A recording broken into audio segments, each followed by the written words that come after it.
Drive! Drive! Would you please repeat the destination? Oh, anywhere, just go! Go! I'm not familiar with that address. Would you please repeat the destination? At which point Arnold rips the robot driver out of the car and pilots it himself.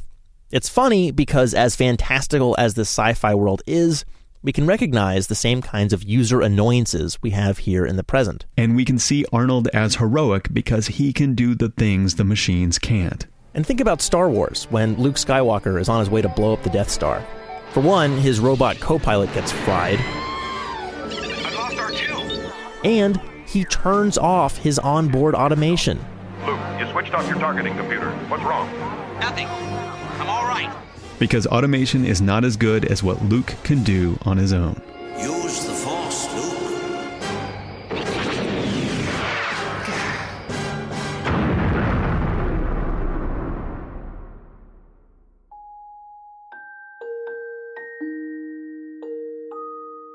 As much as we love building things that make our lives easier, it seems like we never get tired of seeing someone cast the robots aside. We love seeing people do things by hand. It's like we all have this anxiety about if we lose the ability to do something ourselves, are we losing a piece of ourselves or something? We are going to have to answer these existential questions about our cars kind of soon. Chris Urmson has said that his personal goal is to get the Google self-driving car done by 2020, so that his two sons, the oldest of whom is 11, will never need to get a driver's license. I would definitely think that when his son reaches 16 or 17, you would have to get a driver's license. Raj Kumar is friends with Chris. They used to work together at Carnegie Mellon University before Chris went over to Google. Raj is co-director of CMU's Autonomous Driving Collaborative Research Lab. The university has been working on automated cars since the 1980s. About 6 months back, we literally celebrated the 30th birthday of actually working on self-driving vehicles. Raj is also the CEO of a company called Automatica, which has a prototype vehicle that has already driven itself from San Francisco to New York. But Raj doesn't plan on taking the steering wheel out just yet. In fact, his car actually monitors the person in the driver's seat and beeps at him or her if the driver's eyes wander from the road. Hey you, eyes on the road. Raj is not in a rush to have us 100% dependent on his autonomous technology.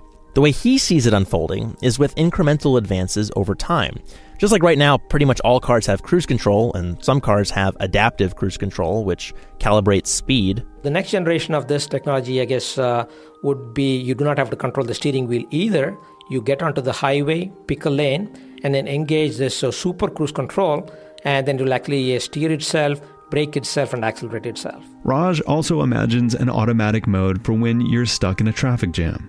And then the number of scenarios that are automatable will increase over time. And one fine day, the vehicle is able to control itself completely, but that last step will be a relatively minor incremental step, and one would barely notice that, hey, this actually happened. So to me, it will take anywhere between 10 to 20 years. So while Raj does see humans as having an important role to play as we transition toward fully automated vehicles, his goal, like Chris Urmson's, is to eventually get human drivers out of the process entirely. But even when that day finally comes, and we don't need steering wheels and don't even notice that they're gone, there will still be accidents. There will always be some edge cases where things do go wrong, beyond anybody's control. This is kind of the nightmare scenario for all of us researchers. If somebody deploys something prematurely, and then it turns out that it ends up killing a child, God forbid. If and when people do get hurt in autonomous cars, there may be circumstances in which the passengers wouldn't have been injured had there been a human at the wheel. These cases will be hard to reckon with, but we'll have to keep in mind that there were 30,000 Americans dying every year in human-driven cars. If autonomous vehicles lead to fewer car accidents, then, as with planes, we're going to need to accept edge cases and periodic failures as the cost of living in this safer world. But I don't want to be an edge case. I don't want to give up total control of something when being in control might save my life. And yet, while I was reporting the story, I almost caused a terrible car accident. It was early, the sun was in my eyes, and I wasn't really paying attention as I made a left through a crosswalk, and I nearly struck a pedestrian. I got so close that the guy could have reached out and slammed his fist on the hood of my car, which he didn't do, though I wouldn't have blamed him if he had. And this terrifies me. I want automation to save me and everyone else from myself. And I want automation to protect me from everyone else. And so when the time finally comes, I will probably roll the dice on autonomous cars. I think we all will, eventually. Maybe one day I will be an old man bouncing grandkids on my knee saying, "You know, when I was a young man, we drove cars ourselves. You move them around with foot pedals and a thing called a steering wheel." And they'll say, "Well, that sounds amazing." And I'll say, it was all right.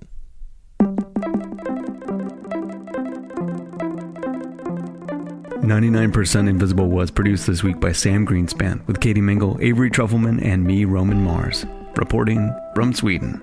Extra special thanks to Steve Henn and Planet Money, the great Planet Money, Tristan Cook, Bob Charette, Chris Nossel, Joe Brown, Caitlin Jabari, Jackie Miller, and Sherry Stokes. This story started life as another story about automatic doors in trains in Argentina. Special thanks to the folks who helped us out there: Tomas Balmaceda, Guillermo Fiorita Catalano, Mariano Pashala, Annie Murphy, Jim Greller, Anna Adlerstein, Stephanie Fu, and Ernesto Falzone and Ricardo Barrero at the Association of Tramway Friends in Argentina. We are a project of 91.7 KALW San Francisco and produced out of the offices of ArcSign, a beautiful architecture firm in beautiful downtown Oakland, California.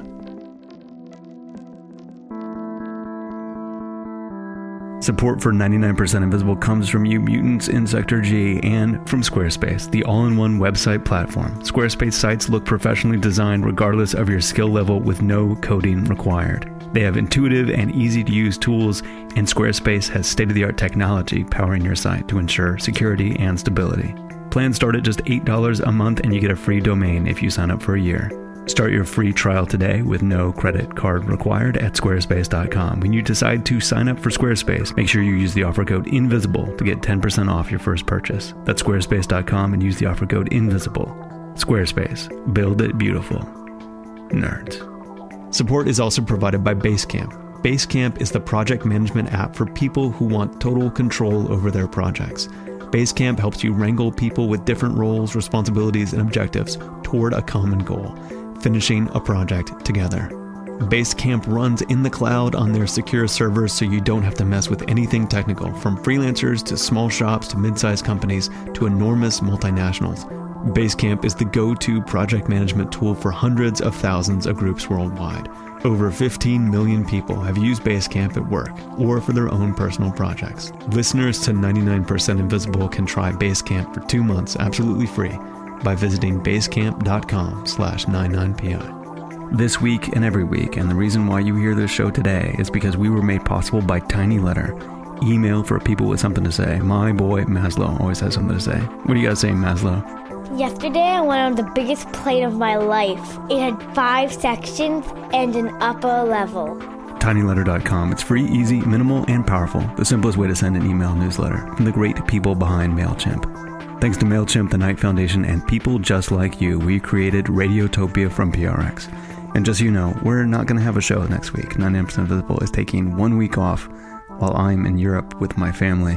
I'm recording this from a bedroom on the island of Gotland off the coast of Sweden. This is a perfect opportunity for you to explore the other options at Radiotopia. Go to radiotopia.fm, just pick one at random, and I guarantee that will be your new favorite podcast. You can find the show and like the show on Facebook. All of us are on Twitter, we're on Instagram, Tumblr, we even have a Spotify playlist, but you can find all the information you need about this show and every other episode we've ever done at 99pi.org.